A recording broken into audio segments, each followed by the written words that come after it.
Now, whether it is transport disruptions or drops in production in the energy sector, this industrial action, of course, has an impact on economic activity.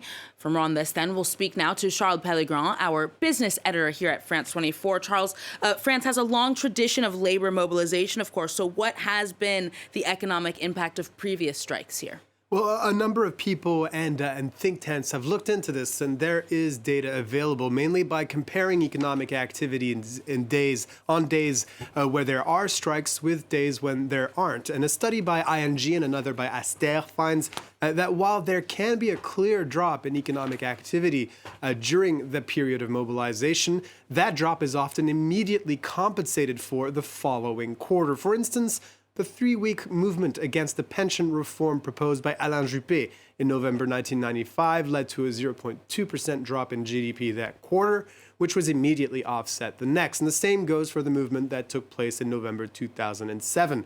The SNCF strikes of 2018 took place over the course of 3 months, a longer period, and affected sectors like hospitality and tourism, and showed a slowed output by 0.1%. But again, that drop was compensated the following quarter. That's roughly the same economic impact caused by the Yellow Vest movement, which took place mostly on the weekends. And what about this time around, Charles? Are there other factors that are at play?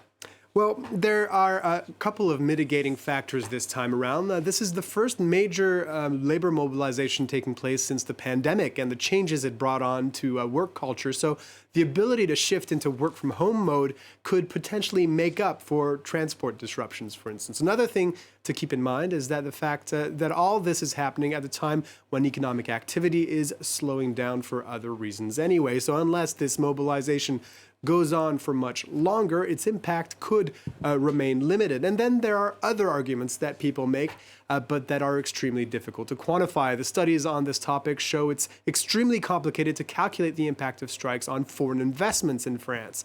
But looking at Ernst & Young's yearly report on this topic in 2021, France attracted more projects than Germany or the UK. So perhaps the labor mobilization culture isn't as much of a drawback as some think it is. And finally, others would like to come up with a measure of the economic impact of transit and supply disruptions on the well-being of users. That's also very complicated to do and doesn't take into account the impact on the well-being of people affected by changes in social policy or poor work conditions. Indeed. Well, we'll have to wait and see, Charles, how this all pans out. Thank you very much.